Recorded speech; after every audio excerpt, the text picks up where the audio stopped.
할렐루야. 오늘 함께 말씀 나누겠습니다. 시편 23편 1절부터 6절까지 말씀입니다. 지난주에 부족함 없는 은혜, 넘치는 감사의 제목이었는데 부족함 없는 은혜까지 나누었고, 오늘은 그 다음 편 넘치는 감사가 있을 줄로 믿습니다. 아멘. 함께 말씀 합독하여 읽겠습니다. 여호와는 나의 목자시니 내게 부족함이 없으리로다. 그가 나를 푸른 풀밭에 누이시며 쉴 만한 물가로 인도하시는도다. 내 영혼을 소생시키시고 자기 이름을 위하여 의의 길로 인도하시는도다. 내가 사망의 음침한 골짜기로 다닐지라도 해를 두려워하지 않을 것은 주께서 나와 함께 하심이라. 주의 지팡이와 막대기가 나를 안위하시나이다. 주께서 내 원수의 목전에서 내게 상을 차려주시고 기름을 내 머리에 부으셨으니 내 잔이 넘치나이다. 내 평생의 선하심과 인자하심이 반드시 나를 따르리니 내가 여호와의 집에 영원히 살리로다. 아멘. 지난주 말씀의 제목의 그 시작이 부족함 없는 은혜였습니다. 하나님께서 우리에게 은혜를 주시는 까닭은 우리가 다 부족한 자들이기 때문입니다. 하나님의 은혜가 필요 없을 만큼 우리는 충분한 자가 아무도 없습니다. 그만큼 지혜로운 자도 없고 그만큼 부유한 자도 없습니다. 시편 23편은 목자가 양을 인도하면서 깨닫게 된 하나님의 은혜와 그로 인한 감사 찬송 시입니다. 양의 특징은 한마디로 말하면 부족합니다. 지난주 말씀을 다시 한번 기억해 보면 양은 여러 가지 부족함이 있는데 첫 번째가 무엇이었죠? 어리석다는 것입니다. 양과 이리떼들이 양을 물어갈 때는 한마디 말 못하고 그냥 끌려갑니다. 그런데 양들은 자기들끼리는 그렇게 머리를 부닥치고 싸웁니다. 그러니까 양들은 피아를 구별하지 못하는 어리석음을 가지고 있습니다. 두 번째 양의 부족함은 눈이 어둡다는 것입니다. 지독한 근시입니다. 잘 보지 못합니다. 그리고 세 번째 양의 부족함은 귀가 아주 예민합니다. 귀가 예민하다는 것이 좋은 점도 있지만 문제는 양의 눈이 어두운데 귀가 밝다는 거예요. 분별력이 없습니다. 한치 앞을 잘 보지 못합니다. 그런데 귀는 아주 예민합니다. 그래서 한마디 말들이 그냥 양으로 하여금 이리저리 방황하게 만드는 것이죠. 그래서 귀가 예민한 것은 눈이 어두운 양에게는 정말 부족함인 것이죠. 네 번째로는 그래서 양은 두려움이 많습니다. 잘 보이지 않는데 들리는 소리는 많으니까, 크게 들리니까 막 어찌 될지 모르는 거예요. 조급해지고 좌충우돌하고 잘 안 보이는데 막 들리니까 어떻게 해야 될지 모르겠는데 자꾸 들리니까 두려운 것입니다. 그래서 여호와는 나의 목자가 되셔서 그 양들을 푸른 풀밭과 두려움이 없는 쉴 만한 물가로 인도하십니다. 하나님은 우리에게 부족함 없는 은혜를 주십니다. 그래서 감사가 넘치게 하는 것입니다. 그런데 오늘 4절에 내가 사망의 음침한 골짜기로 다닐지라도, 갑자기 분위기가 바뀌어요. 푸른 풀밭, 쉴 만한 물가에서 그렇게 목자를 따라갔는데 왜 갑자기 사망의 음침한 골짜기로 나를 이끌어 나가시지? 우리 인생에서도 주님을 믿지만 사망의 음침한 골짜기로 다닐 때가 있습니다.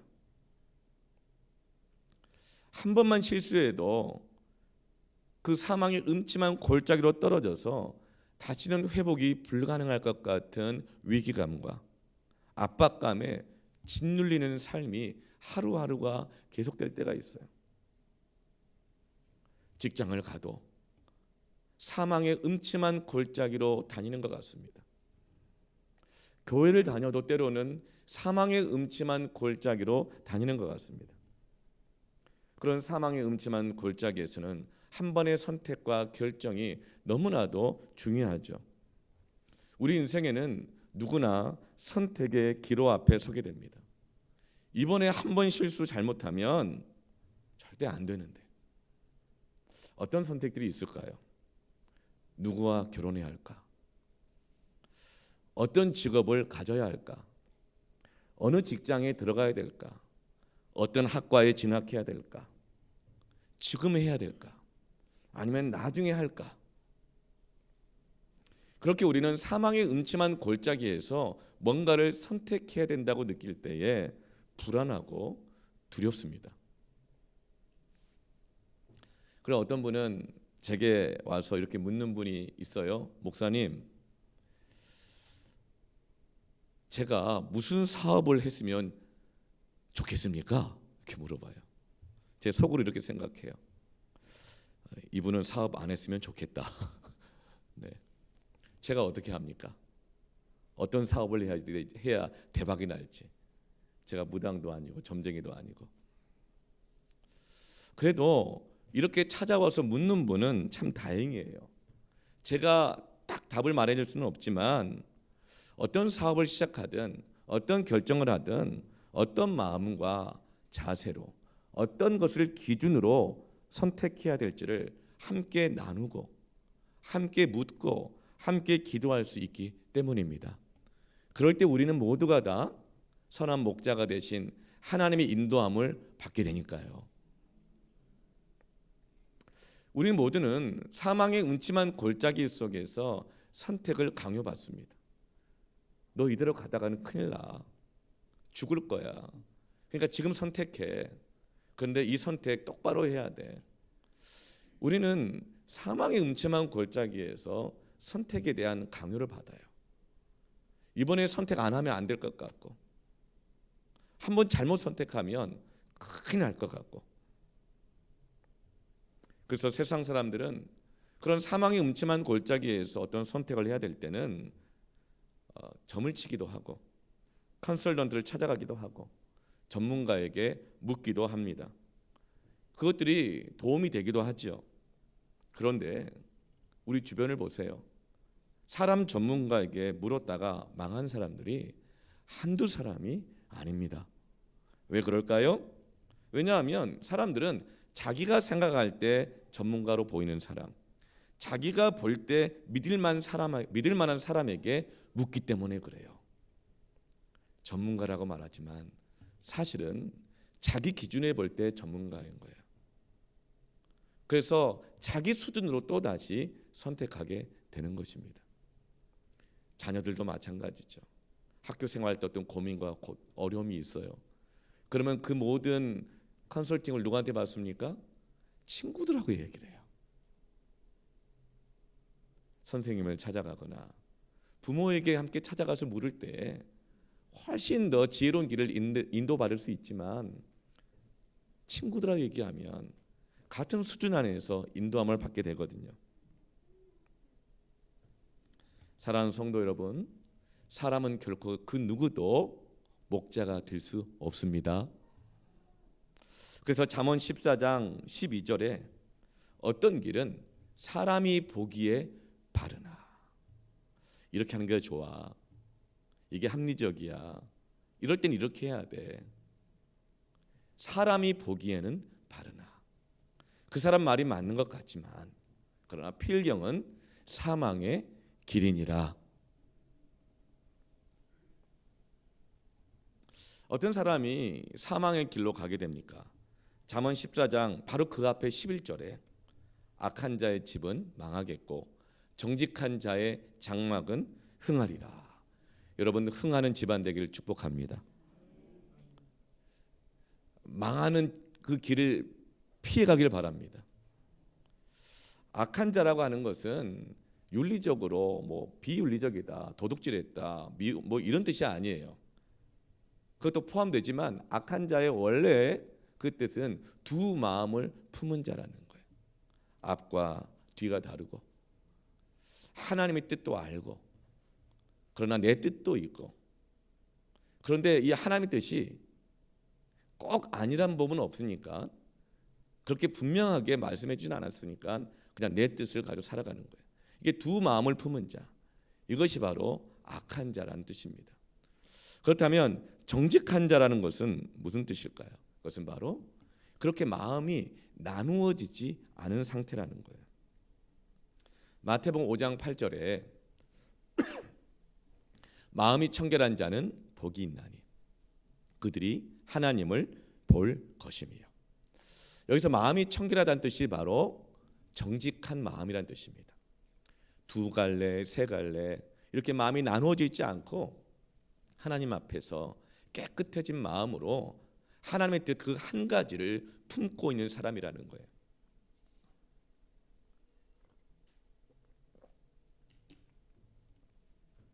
우리는 다 양 같아서 그릇 행하여 각기 제 길로 갈 수밖에 없는 어리석음과 두려움을 가지고 있는 두 마음을 품고 갈팡질팡하기 쉬운 그런 양떼들과 같습니다. 그래서 우리는 누구보다도 사람의 말이 아니라, 환경 따라가는 대로가 아니라, 내 계획과 욕심대로가 아니라 선한 목자 대신 하나님의 인도함 받기를 축원합니다.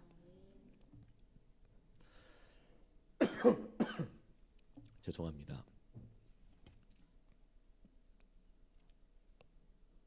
그런데 정작 사람들은 하나님의 뜻대로 살기를 원한다고 하지만 하나님께 잘 안 묻습니다.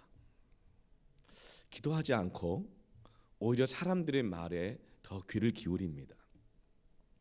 그리고 사람들의 생각에 더 귀를 기울입니다. 사람들의 의견을 더 청취합니다. 심지어 여러분, 간증조차도 여러분 진리는 아닌 것입니다. 아무리 아름다운 간증이라 하더라도 진리는 아닙니다. 아무리 신앙이 좋은 사람의 말이라 할지라도 진리는 아닙니다. 아무리 똑똑한 사람, 아무리 윤리적인 사람의 말이라 할지라도 그것은 진리가 아닙니다. 진리는 오직 하나님의 말씀입니다. 여러분, 우리는 간증 듣고 어떤 사람의 조언을 듣고 여러분 선택하지 않기를 바랍니다. 우리는 정말 나의 목자가 되시는 하나님의 말씀 앞에 서 있습니까? 두 가지, 세 가지 마음이 아니라 선명하게 이것은 정말 하나님의 뜻이구나, 그 확신 가운데 인도함 받기를 축원합니다. 또 어떤 경우는 순리라는 명목으로 상황이 흘러가는 대로 자연스러운 것이 하나님의 뜻이라고 할 때가 있습니다. 마음이 편한 쪽이 하나님의 뜻이라고 할 수가 있습니다. 그러나 여러분, 마음이 편한 것이 하나님의 마음은 아닙니다. 진리가 되시는 하나님의 말씀을 묵상하며 갈팡질팡하고 있고 두려워하고 있고 조급해하고 있는 우리의 마음이 청결해지기를 축원합니다. 우슬초와 같은 말씀으로 씻겨지기를 축원합니다.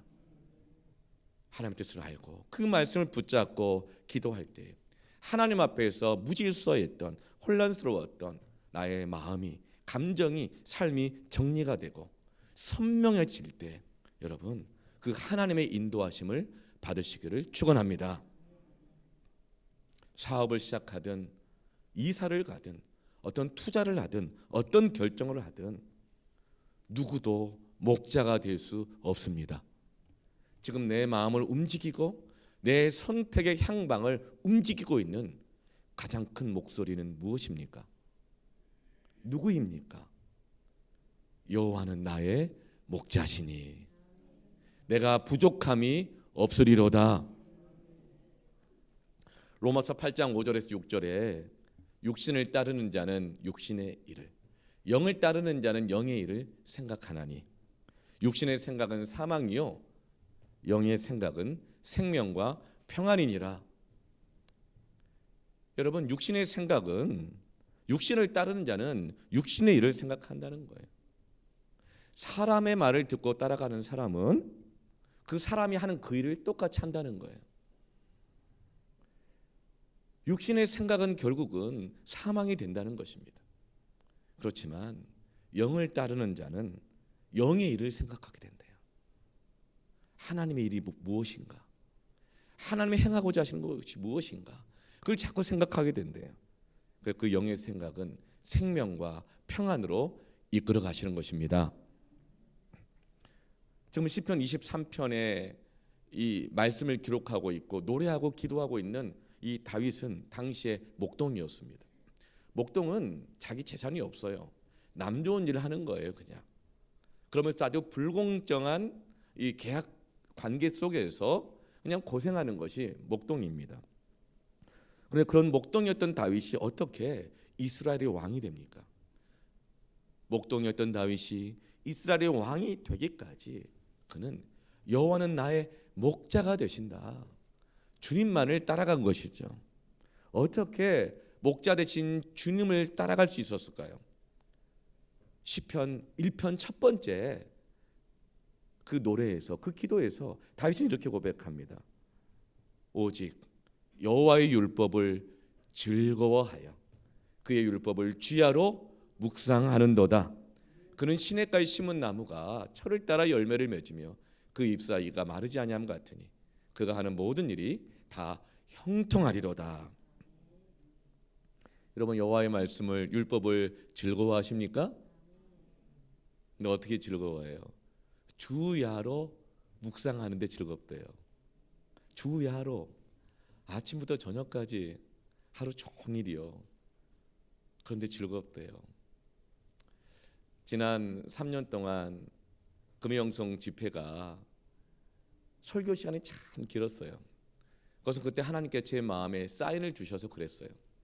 늘 1시간 안으로 끝나던 설교였지만 심지어 길면 1시간 40분까지 갔어요.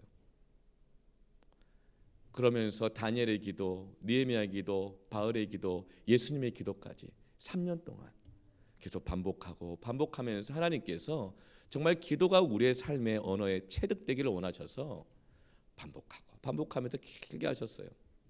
그런데 하나님께서 이제는 되었다 말씀하셔가지고 지난주부터 사무엘상 말씀을 전하면서 이제 사무엘의 기도, 한나의 기도로 넘어가면서 말씀을 하나님이 1시간 안으로 끝내도 된다 이 마음을 줘가지고 제가 선포했더니 성도들이 다들 막 좋아해요. 할렐루야 막 이러고 좋아하시더라고. 그쪽으로 제가 오늘 이 말씀 묵상하면서 생각했어요. 정말 주의 여호와의 율법을 즐거워하는 건가?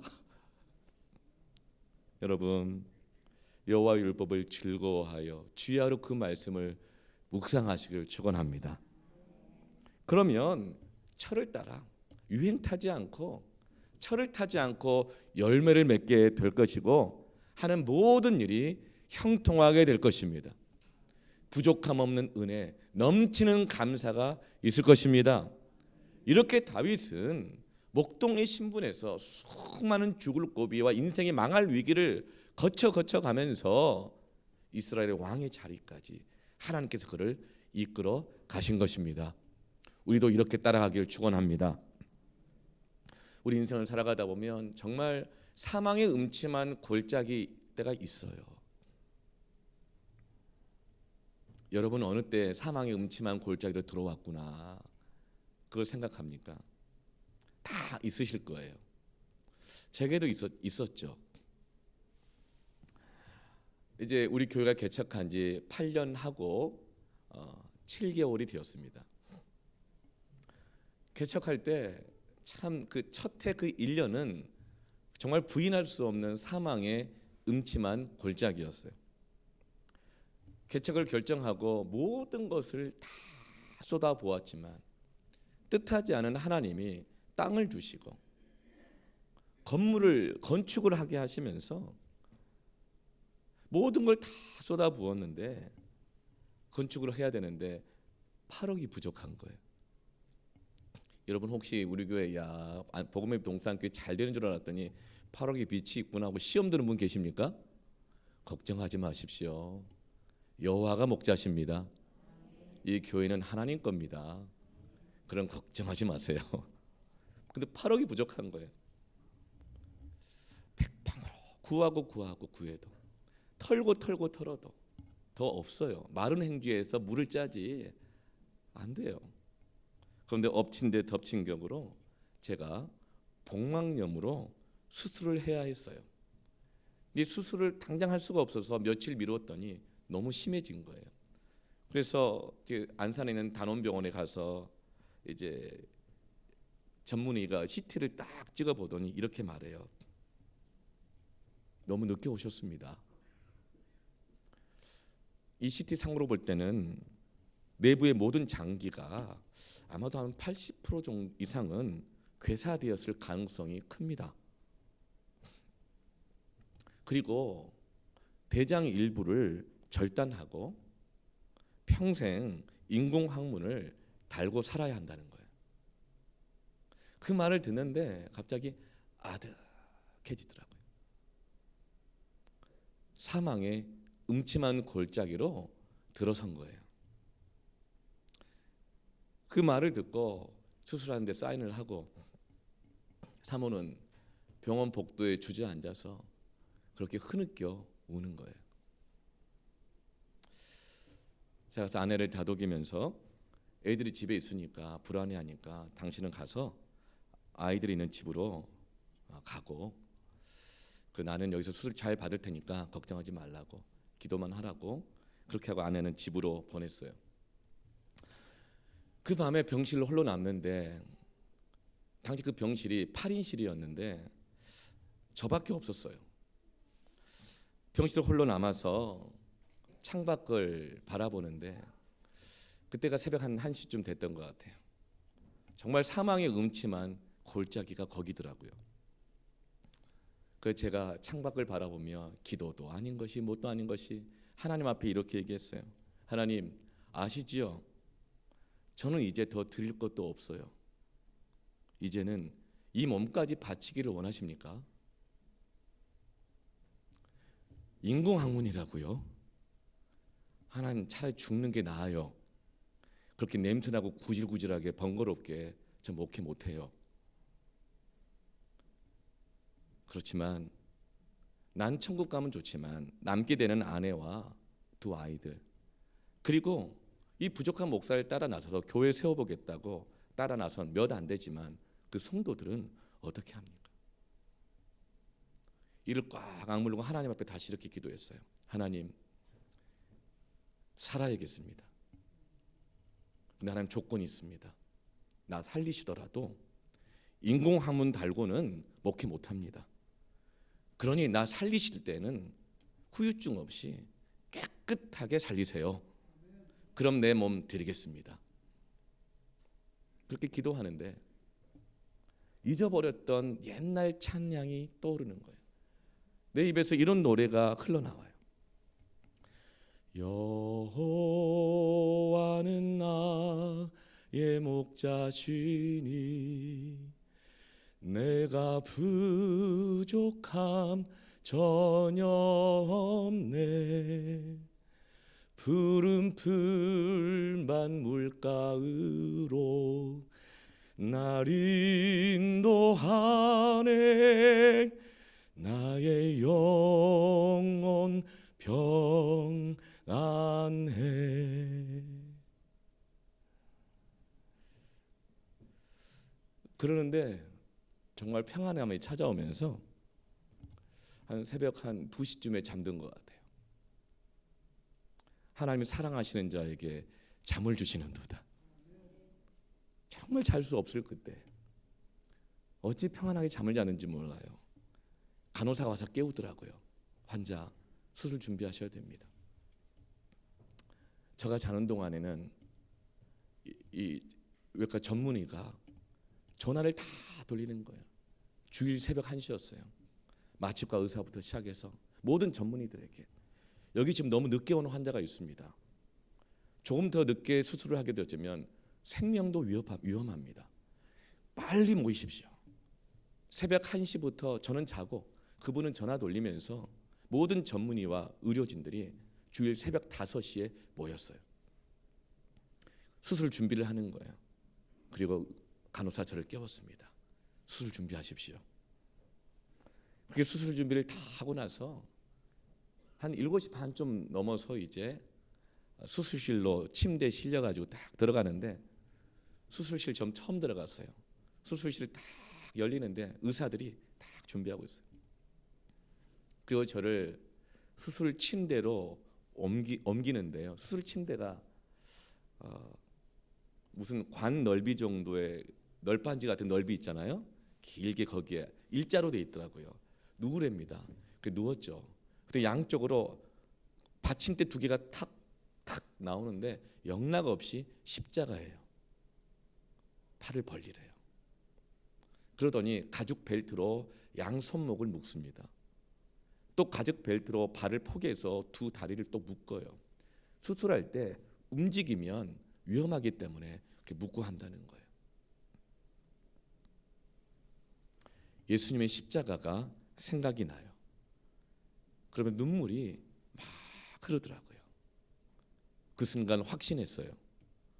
이사야서 53장 5절의 말씀이 생각나면서 그가 찔림은 우리의 허물 때문이요 그가 상함은 우리의 죄악 때문이라 그가 징계를 받음으로 우리는 평안을 누리고 그가 채찍에 맞음으로 우리는 나음을 받았도다. 하나님이 고치시겠구나. 5시간의 수술을 거치고 나왔어요. 실제로 하나님은 나를 인도하시는 그대로 완전히 나아서 어떤 후유증도 없이 퇴원하게 되는 기적이 일어났습니다. 의사가 말하더라고요. 기적이라고요. 그런데 이렇게 말했어요. 나니까 이렇게 한 거래요. 그래서 제가 뭐라 그랬을까요? 그냥 감사합니다 그랬어요. 그리고 말했어요. 하나님께서 선생님의 손을 붙잡아 주신 것입니다.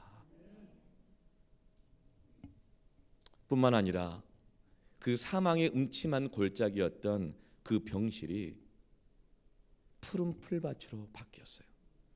쉴만한 물가로 바뀌었어요.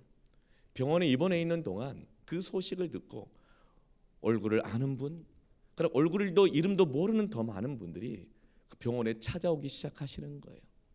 이 중에 거기 그때 찾아오셨던 분도 계세요. 하루에 50명 이상씩 매일같이 밀려들어 찾아오는데요. 병원에 난리가 났어요. 병원 개원 이래 이렇게 많은 그 한 환자에게 찾아오는 병문안객들이 이렇게 많은 적이 없다고. 그냥 로비에 몇십 명씩 막 모여 있는데 순서를 정해가지고 병문안을 해야 될 만큼.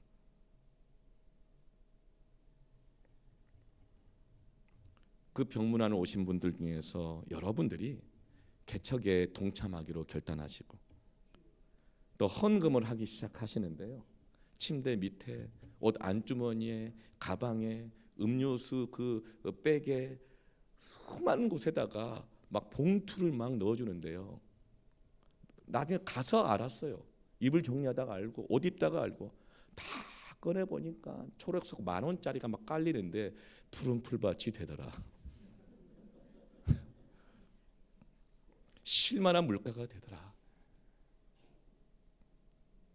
그러면서 그 불가능하다는 그것도 개척교회 당시에는 개척교회라서 설립도 안 됐을 때예요. 그런데 대출의 길이 열렸어요. 기적이 일어난 거예요. 저게 반월 신협에서 8년 전에 최초로 교회를 믿고 그것도 신용으로 대출을 해주고 8년이 지난 지금까지도 어떤 것도 교회 대출이 안 됐는데 당시에 설립도 안 된 개척교회 하나님께서 사망의 음침한 골짜기에서 길을 열어주신 줄로 믿습니다. 그 이후로 1년간 2015년 3월 달에 이곳에 입당할 때까지 8억을 넘쳐서 9억을 공급하시고 2015년 3월까지 1년 동안 하나님은 16억을 채우시는 넘치는 은혜를 주신 것입니다. 돌아보면 그때가 가장 어두웠던 시간이었어요. 사망의 음침한 골짜기였어요. 아무도 나를 도와주지 않는 것 같고 심지어는 하나님마저도 나한테 이것까지 원합니까? 나에게 남은 희망이란 거는 아무것도 없을 때, 그때 하나님은 나를 안위하시고 내 잔을 넘치게 하셨습니다. 이 은혜가 저뿐만 아니라 하나님은 여러분의 목자가 되십니다. 하나님은 살아계십니다. 그러니 지금 사망의 음침한 골짜기로 다니는 것 같다 할지라도 여호와 하나님 한 분만을 의지하며 나아가십시오. 사망의 음침한 골짜기로 다니는데 정말 힘든 건 뭘까요? 꼭 그곳에서 누굴 만나요? 원수를 만나요. 그래서 오늘 5절 말씀에 주께서 내 원수의 목전에서 내게 상을 차려 주시고, 사망의 음침한 골짜기도 힘든데 그곳에 갔더니 정말 싫은 사람이 있는 거예요. 원수가 있는 거예요. 그런데 하나님께서는 거기서 어떻게 하셔요? 밥상을 차려주십니다. 여러분, 이것이 은혜일까요? 무슨 말이에요? 힘들어 죽겠는데 원수를 만나서 그 앞에서 밥상을 차리고 너 같이 밥 먹어라 얘기한다는 거예요. 여러분, 이것이 무슨 은혜입니까? 하나님은 왜 이렇게 하실까요? 유대인들에게 있어서 같은 식탁에서 밥을 먹는다는 것은 우리가 말하는 것처럼 한번 밥 먹읍시다, 뭐 당신하고 친해지고 싶어요, 이것보다 훨씬 깊은 의미예요. 그것은 나는 당신과 같은 집안 식구입니다라는 의미인 거예요. 그래서 시편 23편을 기록했던 이 다윗이 이 말을 누구에게 하냐면 사울의 손자 무비보셋에게 이렇게 말을 했어요. 무비보셋의 아버지는 요나단이고 요나단의 아버지는 사울이라 사울 집안은 다윗을 시기하고 질투하고 수없이 죽이려고 했고 버렸고 이용해 먹었던 원수 집안이거든요.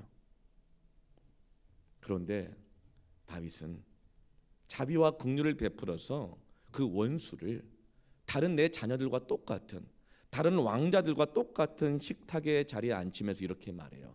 너 평생 동안 나와 함께 같이 함께 밥을 먹자. 너는 이제부터 내 가족이다.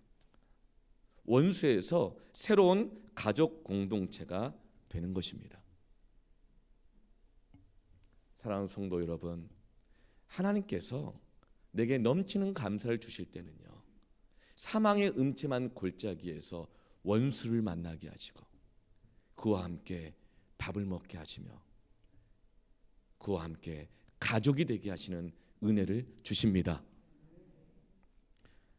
원수와 함께 그 상에서 먹는 떡과 잔이 무엇일까요?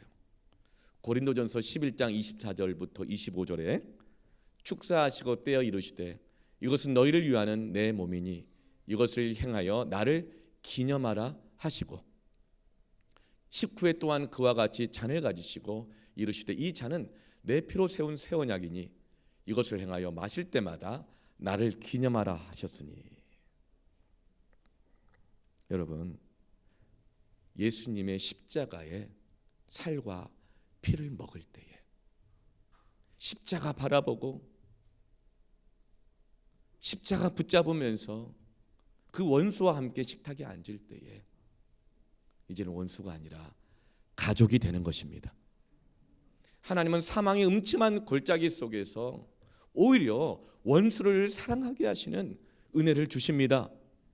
원수 같은 사람들도 가족이 되게 하시고 깨어진 관계가 회복되게 하시고 원수 같은 남편이, 원수 같은 자식이 진짜 가족이 되게 하시는 넘치는 은혜를 주시는 하나님이십니다. 이것이 바로 사망의 음침한 골짜기에서 경험하는 하나님의 신비한 은총인 것입니다. 이 은혜 받기를 축원합니다. 예수 십자가로 가족이 되는 것입니다. 교회가 되는 은혜가 있는 것입니다. 교회는 문제 없는 사람들이 아니라 양떼와 같이 부족한 자들이 함께 모여서 사망의 음침한 골짜기를 함께 다니다가 주님의 살과 피를, 십자가의 은혜를 함께 먹고 마시면서 가족이 되는 것이 교회인 것입니다. 그것이 은혜인 것입니다. 오늘 시편 23편은 시편 22편 다음에 있습니다. 시편 22편은 메시아의 고난의 기도요 찬송시입니다. 시편 22편 1절은 이렇게 시작합니다. 내 하나님이여, 내 하나님이여, 어찌하여 나를 버리셨나이까. 엘리 엘리 라막 사박다니. 누가 하신 기도입니까? 십자가에서 예수님은 시편 22편의 이 말씀을 읊조리고 하야하고 이 말씀을 묵상하고 붙잡고 기도하면서 그의 사명을, 십자가를 감당해 내신 것입니다.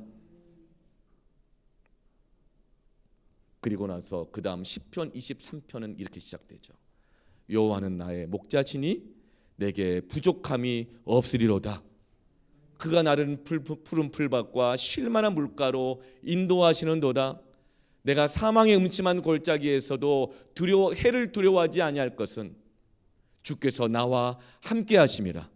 주의 지팡이와 막대기가 나를 안위하시나이다. 누가 이 고백을 할 수 있습니까? 사망의 음침한 골짜기에서 십자가 붙잡고 십자가 붙들고 말씀으로 씻어내고 기도하며 나의 정욕과 나의 욕심과 나의 두려움과 나의 죄를 십자가에 못 박고 다시 주님과 함께 살고 십자가 붙잡고 사망의 음침한 길을 통과해내는 그 사람만이 이 고백을 할 수 있는 것입니다. 이 길은 쉬운 길이 아닙니다. 많은 상처가 있고 아픔이 있습니다. 그래서 오늘 5절 하반절에 기름을 내 머리에 부으셨으니 내 잔이 넘치나이다. 이것은 치료하는 걸 말씀하세요. 양들은 사망의 음침한 골짜기를 목자의 인도에 따라서 따라가면서도 지독한 근시라 어디가 가장 많이 상하냐면 머리가 가장 많이 상합니다. 눈이 어두우니까요. 귀가 밝으니까요.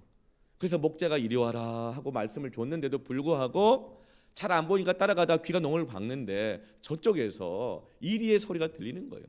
화들짝 놀라가지고 이리 갔다 저리 갔다 하다가 그냥 머리를 바위에 부딪히고 땅에 꼬꾸라지고 나무에 부딪히면서 머리가 제일 많이 상하는 거예요. 여러분, 우리의 삶이 그렇지 않은가 싶어요. 아침에 눈 뜨면 직장 가서 또 그 사람과 부딪혀야지요. 이 사람 저 사람 부딪히지요. 힘겨운 일들이 맡겨지는데 어찌하든지 처리하고 풀어내야만 하는 거예요. 2022년도 참 많은 어려움이 있었지만 2023년 내년에 온다고 달라질 것이 있을까요? 어쩌면 더 어려울 수 있어요. 지금까지 걸어왔던 길보다 더 어려울 수 있어요. 왜냐하면 세상 사람들도 힘들지만 이 험난한 세상 길을 믿음으로 살아가는 것은 사실은 더 어려운 것인 것입니다. 여러분, 돌아보면 세상은 한 번도 더 좋아진 적이 없었던 것 같아요. 지난 수십 년간 경제는, 먹고 살기는 한 번도 좋아진 적이 없어요. 여러분, 언제 한번 내년 경제는 좋아질 것입니다, 희망적입니다, 이 뉴스를 들어보신 적이 있으신가요? 없어요. 그래서 우리는 매일매일을 한 해 한 해를 머리가 터지게 경쟁하며 살아가야 되는 것이죠. 그래서 양들은 머리가 가장 많이 상해요. 그래서 목자는 하루 일을 힘겹게 마치고 이리 넘어지고 저리 넘어지고 이 실수하고 저 실수하고 그래도 목자의 인도함을 받아서 양의 우리에 들어올 그때에 양들의 머리에 기름을 발라주는 것입니다.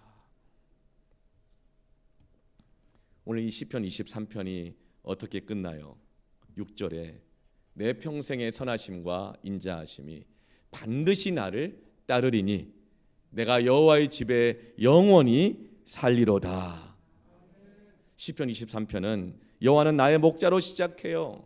그 과정은 푸른 풀과 쉴 만한 물가도 있지만 사망의 음침한 골짜기로 다닐 때가 많아요. 그러나 목자가 인도하시면 그 목자의 인도함의 목적지는 어디예요? 여호와의 집이에요.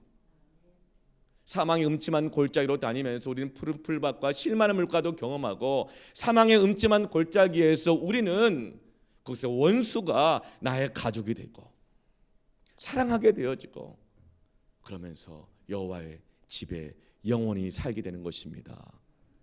부족함 없는 은혜, 넘치는 감사는 교회인 것입니다.